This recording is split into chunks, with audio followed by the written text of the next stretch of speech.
everyone and good day, and we are the group 3 from BSCA-1. For today's video, we are going to present the topic about the history of tourism and hospitality industry in the Philippines. But before we proceed to the main topic, here are some learning objectives that you will be expected to know and to learn in our presentation video. To begin the first part, let me introduce Rechell Ann, who will explain what is tourism and hospitality industry. Tourism refers to all activities related to short-term movement of people to another location where they usually reside. Hospitality is the relationship between the guest and the host where the guest receives good services and entertainment provided by tourism businesses are actually considered hospitality businesses since they rely on consistent good customer service to make a revenue. They must provide a welcoming, enjoyable experience to their guests. Now that tourism and hospitality industry is defined, let us now go on to the second part. This part will be discussed by Keith, Marriane, Rench, Chelsea, Luis, Jhersey, and Ashley. The name Philippines or Filipinas in Filipino was given in the late 1500s after Philip.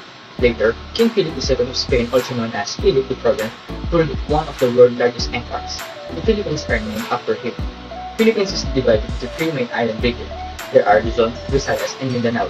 The Philippines belong to the 7th highest number of islands in the world with 7,641 islands. Next is the origin of tourism in the Philippines. The Philippines tourism industry had its start when the country's original inhabitants roamed about looking for food. When Ferdinand Magellan discovered the Philippines during the galleon trade, a more noticeable form of tourism emerged. Philippine tourist arrivals were first recorded in 1960 and foreign tourist arrivals showed as increasing trend from 1960 up to the present. The travel and tourism industry contributed 12.7% to the country's GDP in 2019. As of 2015, 4.99 million Filipinos have been employed in the tourism sector. Government collected 227.62 billion pesos from foreign tourists. The country attracted a total of 5,360,682 foreign visitors in 2015 through its successful tourism campaign of It's More Fun in the Philippines.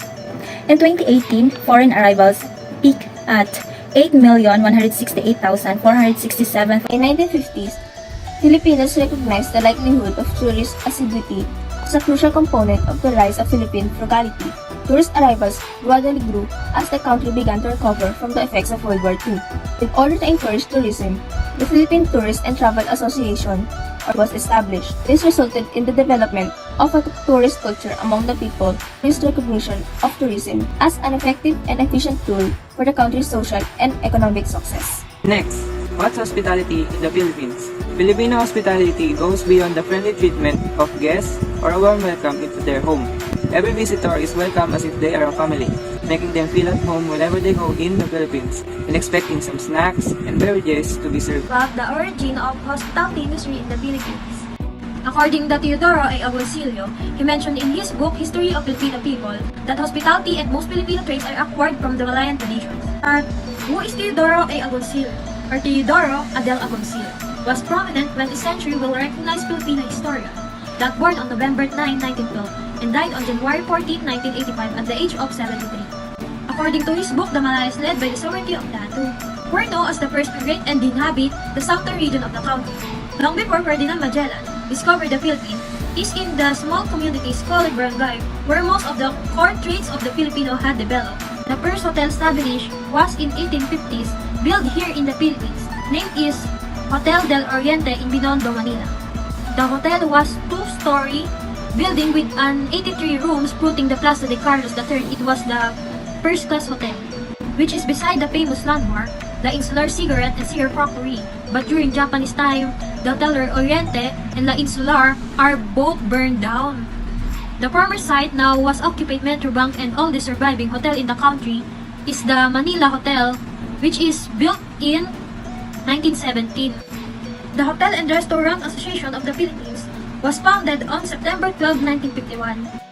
And last, the benefits or importance of the tourism and hospitality industry in the Philippines. The development of income and job. It is the primary source of welfare for many nations and areas.